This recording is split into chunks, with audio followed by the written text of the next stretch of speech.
విజయవాడలో గౌరవ ముఖ్యమంత్రి జగన్మోహన్ రెడ్డి గారు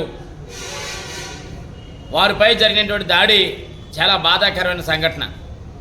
ఈరోజు ఆంధ్రప్రదేశ్ రాష్ట్రంలో బడుగు బలహీన పేద వర్గాల కోసం నిరంతరం పనిచేస్తూ అనేక సంక్షేమ పథకాలని ప్రజలకు అందిస్తూ ఈ రాష్ట్రంలో ఉన్నటువంటి పేదరికం పోవాలన్న ఆలోచనతోటి గౌరవ ముఖ్యమంత్రి జగన్మోహన్ రెడ్డి గారు అనేక కార్యక్రమాలు తీసుకురావడం జరిగింది.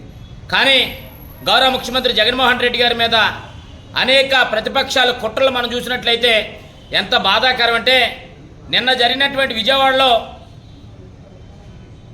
అలా గుర్తు తెలియనటువంటి వ్యక్తి చేత దాడి చేయించడం అనేది చాలా బాధాకరమైన సంఘటన. జగన్మోహన్ రెడ్డి గారి మీద దాడి చేసి జగన్మోహన్ రెడ్డి గారిని డిగ్రేడ్ చేయాలనే ఆలోచన తీసుకొస్తున్నటువంటి ప్రతిపక్షాలకు నేను ఒకటే విషయం తెలియపరుస్తా ఉన్నా. మీరు ఎన్ని కుట్రలు చేసినా, ఎన్ని దాడులు చేసినా ఈ రాష్ట్రంలో పేద బడుగు బలహీన వర్గాలకి ఏకైక వ్యక్తి గౌరవ ముఖ్యమంత్రి జగన్మోహన్ రెడ్డి గారు తప్ప వేరొకరు కాదనే విషయాన్ని ఈ సందర్భంగా తెలియపరుస్తూ, ఇవాళ కేంద్ర ప్రభుత్వానికి ఒక విషయం తెలియపరుస్తా ఉన్నా.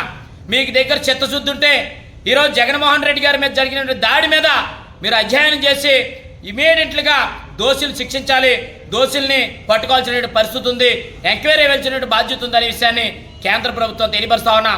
అంతేకాకుండా ఇవాళ జగన్మోహన్ రెడ్డి గారి మీద ప్రతిపక్షాలైనటువంటి Janasena, Telugu Desam party, BJP party చేస్తున్నటువంటి కుట్రలో చాలా బాధాకరం, ఇది అమానుష్యమైన విషయాన్ని ఈరోజు ఏపీ ఎంబీసీ కార్పొరేషన్ తరఫున హృదయపూర్వకంగా ఖండిస్తా ఉన్నాం.